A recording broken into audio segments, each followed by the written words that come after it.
Hey everybody, welcome to Fitless episode number 6. We are cruising right along. I am John D'Ambrosio. We have with us, of course, my co-host Blaine Dusing, Hello, hello. and we have a good topic today. We actually are going by what people are reaching out to us and asking. So Blaine, they reached out directly to you about regarding this, so let's hear what we have. Yeah, so the first thing, it's always a big topic of contention or point of contention is training frequency. What is best? Should I do three? Should I do two? How many days are optimal? Yeah. Hmm. And as long as I've been doing this, I don't know that I have the correct answer. I just have recommendations based upon my experience with myself and the people that I help on a week to week basis. So I don't know, what are your thoughts on if somebody came to you and asked training frequency optimization? It's a tough one to answer. It is. It's hard because, age obviously is a huge factor. When you're 18, you could do whatever you want and probably recover from it. It may not be the best for you, but your body can handle it. You get closer to my age, and that there are some hard limits you hit. I mean, just to give an example, I was training I've trained a variety of ways over the years, but within the past year, I was training every Monday and Thursday, and I thought that was good. I'd get, a 72-hour, 96-hour rest, but I noticed over time I started to kind of to feel achy, not as energetic, so I cut it back, and I said, let me see if I go to a 120-hour rest. And I was doing great, training once every 5 days. Things were going good, the numbers were going great, but I don't want to say I felt over recovered, but I felt like maybe I could cut it back a little bit. So I was really started tracking things tightly, and I cut back to once every 4 days, which where is where I am currently now. And this has only been probably the second week doing it. All my numbers are going up. I feel great. So it's a moving target because I may be on 96 hours for 2 months, and then maybe be like, oh, I need to go back to 120 again. I don't think I'll ever go below 96, back to, a 72, 96. I think just at my age, the intensity I can generate, that 96 is probably the lowest recovery time for me. But again, I can't just lock into something and say, this is it, I'm done for the rest of my life, because variables change. Yeah, do you alternate? I don't know if I've ever asked you this. Do you do the same 8 exercises, or do you have like an ABC routine, or what do you I do? do, and I've bounced around from that as well. Right now, I'm doing the same exercises each workout, and that, for me, it just allows me to see, okay, are these really improving? Because I felt if there was a gap, training as infrequently as I did, and I only worked something, a specific movement once every 8 days instead of once every four, once every 10 days instead of once every five, I wouldn't really get a good gauge because neurologically, the way the brain works and just repetition on the nervous system to train the muscles, you may not get a real good gauge on am I improving or not. Gotcha. Yeah, I was just curious. No, that's probably very good for record keeping, actually, that you're doing the same things. And, you know, most misinformed people will tell you that you need muscle confusion, you need to mix that up. And Hmm. here I am saying, don't mix it up at all. Stay with the same thing that works for you because your data will be more concrete that way. Absolutely. And I think that's what was that? One of the Weider's principles, right? The principle of muscle confusion. You need to constantly mix things up. And yeah, are you going to be more sore? Absolutely. If you're constantly changing exercises, your body isn't able to adapt. So it's a novel routine. But, example I've given in the past when I was younger, I was in shape then, and fall would come living in New Jersey, I'd have to go out and rake. So I'd be out raking the leaves, and the next day, oh my gosh, my serratus, I was really sore. Does that mean raking is a great exercise because it made me sore? No, but it was a novel movement that caused soreness. So people confuse soreness with, oh, I got a good workout, or I'm building muscle. And they really don't equate. I think a deep fatigue is what, once you're doing this for a long time, you're going to get, and maybe some light soreness. But I mean, switching all the time is probably where you're going to get that, oh my gosh, I beat the crap out of myself. I can barely move sort of soreness, but that doesn't mean you're getting a better workout. True. Yeah, but I mean, back to training frequency, I don't know. I just got in a minimal effective dose mentality Hmm. just as of late. I mean, I wholeheartedly admit sometimes training just burns me out doing this for, all day long. And I just haven't found myself just enthusiastic doing twice a week, so I just alternate my A and B routine one time a week now, and that only consists of 3 compounds and 3 isolations, which is less than 12 total minutes of time under lifting load, probably less than 15-20 minutes to complete. And I don't think I'm going to lose an ounce. That being said, if I was convinced that I was not at my genetic potential, I probably wouldn't be doing this, but I've been doing this for so long, and at, approaching 50 years old, at 217 pounds, 6'5", I don't think, I like to say, if it hasn't happened yet, it's not going to happen, man. There's no miracle workout, there's no miracle split, there's no miracle supplement. If it hasn't happened now, I don't think an extra half inch on my arms is going to pop in out of nowhere because I do a pre-exhaust dip before a push down or something silly like that for an extra arm blast. I don't think it's going to make a lick of difference. If I'm wrong, I write all my workouts down. If I start getting weaker, which I don't think I will, I don't know. I'm blessed to talk to the best in some of this business, and I've reached out and they said, you're not going to lose absolutely anything. So my workouts are very consolidated, and I'll see what happens, man. I'll be my own guinea pig. Yeah, and that's something important. You talk about, the workouts are consolidated, and if you're tracking your workout, time is something you need to track. Because my workouts take 17 minutes, and that's nice and condensed. My form is good. I'm not rushing through it, but I get a good workout. Now, some people will track a workout and then just track the weights, but then take more rest in between, and they'll be on their phone, and what started out as a 20-minute workout could end up being now a half an hour, 40-minute workout, and it's like, wow, my weights went up. Well, you're giving yourself more recuperation time. You're not comparing apples to apples anymore, and I think that's a factor that people kind of overlook when they train. Everything needs to be constant. What are your thoughts on that? If you're like us and chasing the silver bullet and want the best for our physique, yes. But I mean, to your point, what you just said, and I never thought about that. But yeah, I'll have clients like go up in weight, but then I'll realize they've been telling me a story for the past 4 minutes in between sets. But again, they're paying for the time. If they want to talk, they want to talk. And they're not trying to chase the white rhino or, Right.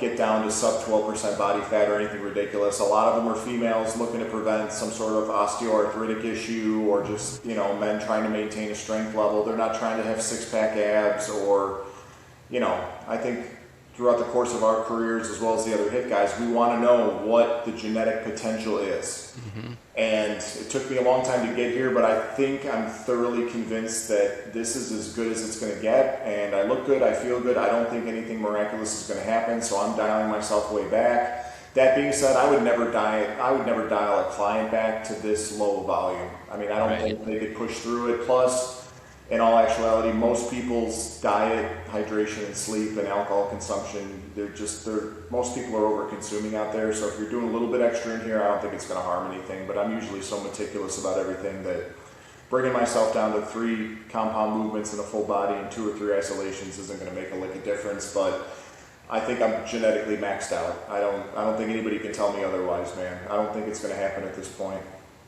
And that's true. I mean, and anybody who's seen any of the videos that you've posted of your training, I mean, this isn't traditional training like you'd see somebody go through the gym and, they stop short of failure and then they can, bang out 3 or 4 sets of the same exercise. The amount of intensity you can generate from doing this for so long and building up the physique you have is way different than the average person who just walks in the gym, especially if they don't have someone like you training them. So you have to take that into account as well. You can push yourself so hard and generate such an inroad that 3 compounds is a lot, and 3 isolation. I mean, that's more than enough to not only maintain, but to build if there's any room left to build. And a lot of people don't take that into account. What you're actually doing in the gym isn't just moving a weight. You are physically working on contracting that muscle and exhausting it, not just, look how much I lifted up and down.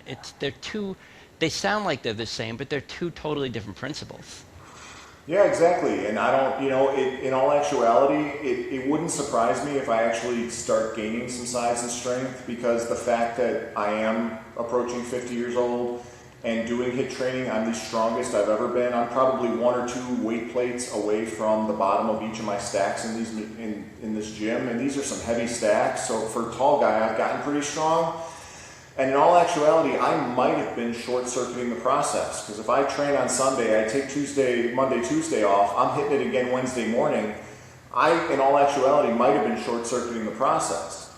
It's just, ideally, would I like to go to every 5th day? Sure, but with my training schedule, if that lands on a day where I'm seeing 10 to 12 people, I'm not training myself after being in here for 8.5, 9 hours, looking at 10, 12 workouts, writing down time under loads, maintaining form, pushing people through extra reps. I'm not doing it. I don't have the mental capacity to get there. That's why I was sticking to Sunday, Wednesday, and now I'm just going to do Saturday or Sunday, depending on which day I feel better.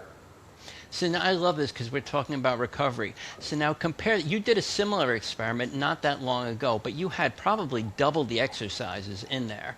So you still gave yourself a week of recovery, but what you ended up doing was cramming in so many exercises to try to get everything covered within that period. And how did that affect you psychologically and physiologically? Psychologically, those workouts were absolutely awful, and in retrospect, as long as I've been doing this and blessed to talk to people like you and Doug and the guys that are best in the business, sometimes I find myself not even listening and going, oh, I'm going to be okay. But I was thinking to myself, okay, well, I'll have 6 days of recovery, but I was hitting it so hard that somebody like me, as advanced as I am, doing 6 compound movements, and then I would do a lateral raise, a bicep curl, a tricep press down. It was overkill to the point where I just didn't feel normal for 2 days, and it was just metabolically, psychologically, physiologically, it was a bad idea. And the fact that I don't think I'm going to shrink, now I just dialed that back to my regular A and B routine. So come Saturday, I will do an ab crunch, an overhead press, the compound row, calf raise, dip, and a biceps curl. 6 movements. Alternate, and that will take me less than 15 minutes, which sounds absolutely asinine to most people. But when you see the way somebody like me lifts, or the way you lift, or the way somebody like Doug Simmons lifts, and you see Doug, he just posted a few videos on my page. Yeah, he did a row, an overhead press, and a leg press. But when you take into consideration that, Doug, if you're watching this, him and Jay Vincent, probably in person, are 2 of the strongest people I've ever witnessed lift weights under the control that they have. And when people like Doug can lift an entire leg press weight stack under control with no emotion on his face, it is an absolute masterpiece to watch, because when you see him do something like that in person, you know how bad it hurts, and he looks like he's overlooking a pond in a field or something. Like he's just completely gone.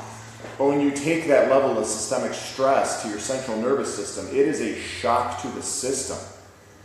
And most people, if you haven't tried HIIT training, you're thinking intensity from the vocabulary of the way you're approaching it. If you can find a qualified HIIT instructor, even if you don't want a trainer long term, if you can find somebody to put you through 2, 3, maybe 4 sessions just so you get an idea, it will drastically change the way you view exercise, in my opinion. Because if you're just listening to us, if you're just reading books, if you're just watching videos, I did all that and thought I had it down pat until I trained with Darden, and that dude, I thought I was going to puke after the 3rd exercise. So we talked about that last podcast. Yeah. When you're doing this properly, the amount of systemic stress and the shock to the central nervous system that this takes, it takes days to recover. Because yes, those slow and intermediate twitch, those can recover very quickly, sometimes within a fraction of a second. When you tap all fast twitch muscle fibers, it takes days to recover, and then more days to even add the adipose muscle tissue on top of that. Yeah, and tapping into those fibers is really the key, and that's why we love high-intensity training, because you're actually getting those in one set versus you may hit them 5 sets down the road because you finally hit exhaustion, but there's going to be metabolic, depending on how fast you're doing it, exhaustion, and it changes things. But going back to Doug, Doug has a lot of muscle mass on him, as do you, and that changes things. People think, oh, he's a really big guy, so he should be able to do more. But it actually works the opposite way, because if you're engaging all of that muscle, that is such a metabolic and systemic stress on your body that you can't do a 20-set routine. Not at our intensity. No, even when he comes here, he'll come, sporadically, maybe once or twice a year sometimes, or take some time off. But even when he's here, usually when HIIT guys get together, we bombard each other. even when we're together, I don't think he'll do more than 3 or 4 movements, because he'll do, a pull down, a chest press, a leg press, and then maybe a direct arm exercise or a lateral raise, and he's smoked and he goes out and lays by the pool. But the amount of poundage when you see it in person, when he's doing the entire stack at a 10-10 speed and taking everything to failure and crawling out of the top and bottom turnarounds, it's a different level of systemic hit than anybody else. Anything that you normally would do in a gym or a traditional gym bro would do, doing multiple sets and reps, maybe fatiguing a handful of fast twitch fibers, but long term, it's a different systemic hit that if people haven't experienced it, find yourself a hit trainer and give it a shot. Absolutely. And one thing I just want to touch on, you said he could go through this work, and you do the same thing. You're not straining. I mean, you're just kind of in a zone where you're blocking everything out. And there's been some criticism out there about, people who train and they grimace. And do you have any issue with that? I mean, to me, I think, people are training. A lot of times they can't control their facial or they're not conscious of it. I don't think there's anything wrong with that. There's so many other things to focus on then. Keep your face relaxed. You want to get your breathing right. Your form's got to be right.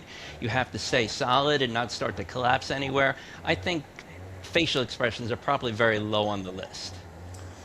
Yeah, they're probably pretty low. Like, I do reiterate the fact that try to keep your face relaxed, but in the big picture, when you're seeing people in person all day long, you want the breathing to be perfect in and out of your mouth. A lot of people will breathe nasally. A lot of them don't even notice that they'll grit their teeth, so you're withholding oxygen when you're doing the sound, right. You're actually withholding oxygen. And I'm basically ensuring that form isn't breaking down. The facial thing, I still find myself doing it. I try not to. I understand, when I talk to Drew or I talk to McGough, they say the difference between an in-roading and an out-roading behavior. Does it make a difference long term? Does it affect the stimulus? I don't think so. Is it probably better to keep your face relaxed, stay in a stoic state so you can just focus on the musculature? Probably, because I remember my first few videos when I first started recording and sending people my videos, my face, I was grimacing, I was tilting my head. And now the fact that I can watch one of my videos and you really can't tell if it's my first or last rep, I'm kind of proud of myself. Is that affecting the actual stimulus? I don't believe so. And at the end of the day, when I'm on my 12th client, I am not going to harp on eyebrows or cheek movements. I'm just ensuring that they're breathing properly and they're doing, the best form possible while trying to maintain the set to 100% effort. Absolutely. Let's jump back to one of the other questions. Now we got ice. I lost the term. Unilateral. Thank you. Thank you very much. You want to take that, or you want me to take that? I mean, I could start with it. I know a lot of the talk about, the benefit of unilateral is because you're working one side and you can fully concentrate on that. But I think in reality, when you're training, exercise is a full body experience. It's not, let's isolate, do one arm. When you're training even biceps, everything has to be engaged to make sure that the core is solid, the breathing is good, the muscles are doing what they're supposed to be doing. And I think going off on a tangent on hitting one side over the other, it's not really a synergistic application to the body, and there's more chance for injury, more chance for, you're leaning to one side as opposed to focusing on the muscle. I mean, I've seen people lying on a bench with dumbbells and doing one arm and then the next arm, and I just don't understand that because balance comes into play. You're rocking on the bench. I think you're better off on a good machine and just focusing on making sure you're doing this the right way without having to focus on one limb or the other limb, because I think overall the purpose is to work that muscle, and muscles are really made to work together. But those are my thoughts. What are yours? No, I'm in the same camp. That's why I asked you first, because I didn't know if you agreed with it in any way, because I am just vehemently against unilateral training. I think it is a monumental and absolute waste of time. I mean, you see people in the gym on a bench doing one-arm dumbbell rows, and 12 feet away there'll be a beautiful compound row machine. I mean, your muscles are not capable of cognitive thought. What you're doing is the equivalent of taking your bike to the grocery store when you could have gotten in the car and gotten there. There's Yeah. no, there's no sense in doing one arm dumbbell curls when you can grab a bar and just get them both done in the exact same range of motion. Why would you waste the time to do, or I'll see guys like on a bench specifically doing, 10 reps of their right arm, then they get the bench under their left arm and do 10 reps of that. What in the world are you doing? Your muscles are not capable of cognitive thought. Just get the work over with. I mean, the paycheck Yeah. is going to be exactly the same. That's like working 80 hours a week for the same payday that would have given you 40. Just work the 40 Right. hours. There's going to be no additional benefit to that. But yeah, I mean, all my machines in here have fixed moment arms. I would never do unilateral exercises ever. Especially like I see guys doing one arm cable push downs for their triceps. Why? What are you doing? Just grab Right. the bar and put both triceps under tension. They're going to be under equal tension. You're going to get the job done in 25% of the amount of time that it's going to take you to do a couple sets of your right arm, then your left arm. I don't know. To me, unilateral training is absolutely ridiculous. That being said, I might not be right, but I will never do it. And I will never have a client waste their time in this gym doing unilateral movements. I agree. And I think part of that is, I mean, certain exercises, you may, like a lateral raise. Of course, the arms will be working independently because it's just the way the exercise is. Or if you're doing dumbbell curls instead of a barbell curl, but you should still be doing them simultaneously, not alternating back and forth. And I think from what I remember back, years and years ago, the thought was you're giving that muscle a rest so you could get more intensity. So you get the one and then that one's resting while you're doing the other. And I think besides, again, it's probably not true. If you're doing the exercise right, you want to keep tension on it the entire time. So that occlusion really takes a hypertrophic twist on the muscles, because when you're occluding the blood supply through continuous tension, that's a huge factor in how the muscle grows. So you're taking away that if you're resting your arm all the way at the bottom of the curl, say, or you're resting your during the chest press on one of those chest machines that have, the independent movement arms, and you're resting this one and doing that one, I think you're defeating the purpose of getting a succinct and powerful set in by kind of stop, go, stop, go, stop, go. Yeah, I wholeheartedly agree with everything you just stated, so I have nothing else to elaborate on that. I'm just, like I said, wholeheartedly against it. Oh, to piggyback off of what you said, people doing more sets saying they're going to make it intense later. The longer you prolong a workout, the less intensity you are going to be able to generate. That's not even questionable. You can't, if you're expending energy for the first 20 minutes thinking you're going to be more intense later, no, you're not. Yeah, and that is a huge fallacy. I'm glad you brought that up, because people always say, you're more likely to get hurt at the end of the exercise because that's when you're really pushing your hardest. It's like at that point you have used so many fibers that have been used and now are sitting back because they're spent, that you have a less chance of injury. It's going to feel harder because you're pushing, but as long as you're keeping your form, that is the least likely time you're going to get injured. Again, somebody could be at the end doing a curl and it's like, I can't get it on, and they start twisting. Well, yeah, then you get injured because your form is deteriorated, not because the muscle is more likely to get injured because you're at the end of the exercise. It's at the beginning when the weight is, everything's fresh and you're going, you need to keep that form solid again, because that, I feel, and I think science backs this, that is when you're more likely to get injured, at the start, not at the finish.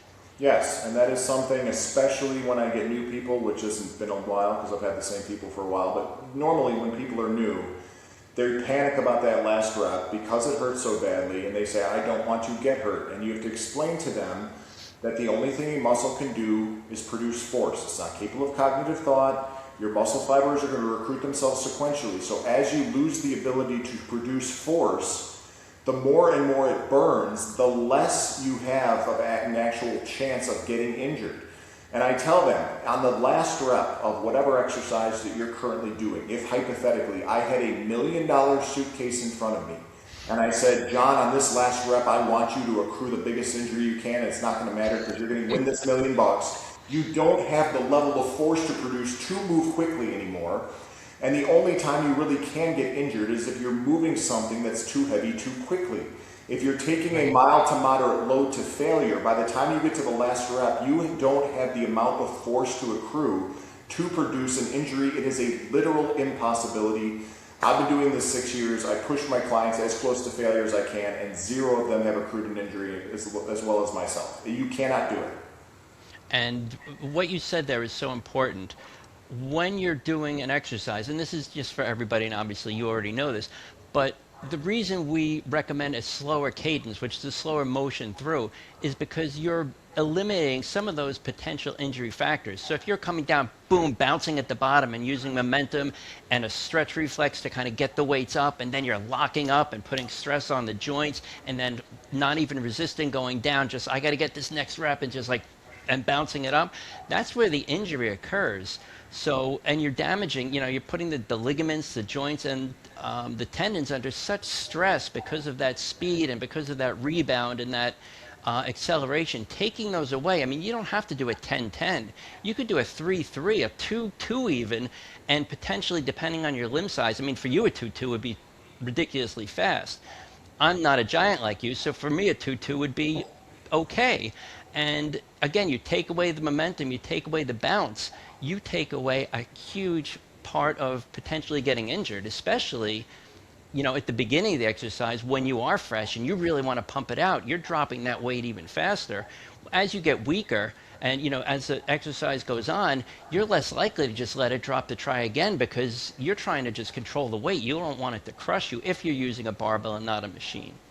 Yeah, and to your point about, leaving the joints and, overall achieving something healthy, I tell all my clients, every form of real productive exercise is going to improve your physicality over the long term. If there is something that hurts, or if there is something you cannot do the next day, you did not exercise, you got hurt.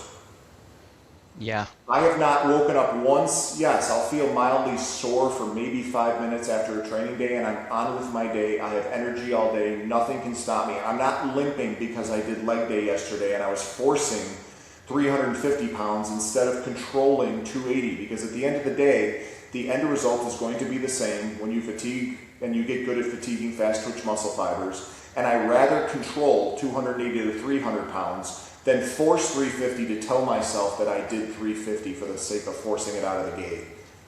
Exactly. And that's where ego lifting, people think, oh, ego lifting is just for the gym to impress people. But you could ego lift at home just because in your head, I have to get that extra rep, I have to get that extra weight. When in reality, again, those are just factors that play into you're trying to fatigue the muscle. It doesn't really matter what the repetitions are to a degree. Obviously, if you're doing 30 and then, oh, I failed at 30, you've gone too high. But you want to stay with where you can actually tax the muscle systemically through a controlled time period and in a controlled fashion, not just push as much weight or pull as much weight as possible as quickly as possible to get a specific number in your head, because muscles don't care about numbers. They don't care about weights. They care about resistance to failure. Correct. And back to your ego lifting, and this is something that I have to reiterate, especially with the men, because they want a heavier weight, they want to move it faster. I'll back them off to a moderate weight. They'll go lift that first one. They say, this is too light. And then as soon as the minute hits, they go, oh, dear God, I'm only at 60 seconds. Trust me, it wasn't too light. And whatever your ego wants to lift, just tell people that's what you lift. I tell all of my male clients this. One, your wife doesn't give a shit what you're lifting. And two, nobody's putting their head on their pillow at night thinking about what you can do in the gym. If you can do 350 pounds on the leg press with crappy form, I'd rather have you do 280 controlled and then go tell people you're lifting 350 on the leg press, because I promise you, not a single individual is going to go, dude, we got to go to the gym right now. I don't believe you. I want to see this. Right. Nobody is ever going to say that. If you want to tell people you chest press 250, just tell them that. They don't care and they never will. Right. And if they don't believe you, even if you could do 250 and you're lying, and you're not lying, they still wouldn't believe you. Nobody cares, man. Right. If they really don't, you care, and you care about it yourself, and that's so true. And there's been plenty of times where I've been exercising and going up. It's like, wow, I'm going up, and then I hit a point where it's like, my form's starting to deteriorate, the weight has not gone up, let me back off a little bit and then go down a few pounds, maybe 10, 20 pounds, and bring it back up again. So now all of a sudden, oh, I could get 8 repetitions, but it was killing me at the eighth. And then I slowly start to build up. And a lot of times you'll end up passing that plateau, not trying to hammer through it by easing off and then building up again. I think too many people hit the wall and try to cheat through it or ego through it instead of saying, let me step back a little bit. Maybe I need a little more recovery here. Let me go back and still train to failure, but just at a lower weight and then start building up and see what happens. Yes, I do that all the time. Zoom out and take a 300,000 foot view. If you are doing this, you are training better than 99.9% of the population. I'm dying on this hit hill thinking, I don't think that there is a better way. I don't. If I want to get on the seated dip, and I normally do, I don't know, almost a whole stack, 235, and I'm just not feeling it, and I repin it at 200, the way I control the weight and take it to failure is going to be the same end result. My body is not going to wake up 20 pounds lighter because I shifted a 15-pound weight on my seated dip. Right. You're far better off lifting and lowering a moderate to heavy weight than pushing or pulling something that's too heavy for the sake of your ego. That is the truth, and that is a great spot to end. We are a minute over, but well worth it. Any parting wisdom? I mean, what you just shared was parting wisdom. Do you have another parting wisdom? No, I just am absolutely loving doing this. I hope the people that are watching it are getting something out of it substantial. And I don't know, it goes by so fast, and I feel like I talked to you 5 minutes ago, and here we are on Wednesday already. Yeah. For those of you that are watching this, real quick, if we got an extra 30 seconds, my good buddy and fellow hit guy, Matt Green, I'm picking him up from the airport tomorrow. So I will be training with him, and John and I discussed having him on the podcast as well, because he is also, pretty thoroughly versed in hit training principles. He's another big guy like me, so I'll record our workout from my page, and then we'll have another discussion with me, you, and Matt, and I think that will go pretty well. Yeah, and I think it's pretty cool. We had talked about it, and again, not to go too far over time, but we have certain people that we would love to, and we're engaged in bringing to speak with, because we want to share. We both have great philosophical grounding in HIT, experience, real life. I mean, Blain obviously trains hundreds of people. So over, how many years you been doing this, Blain? 6 now. So that's a lot of time, but to get other people's viewpoints who are in the trenches as well, who are training this way or who are training others this way, experts in the field, I think it'll really just expand everybody's horizon. And again, we're here to educate everybody. If we're going to learn something, I'd be thrilled for that as well. I mean, I learn every time I talk to Blain, because we bounce ideas off each other and just share. And just this platform here is just, I'm always learning. Awesome. So am I, and I'm absolutely loving this. So I appreciate you setting all this up, and I hope others are getting something out of it as well. Me too, and I will see you when we have our guest on next time. All right, sounds good. All right, have a good one. You too.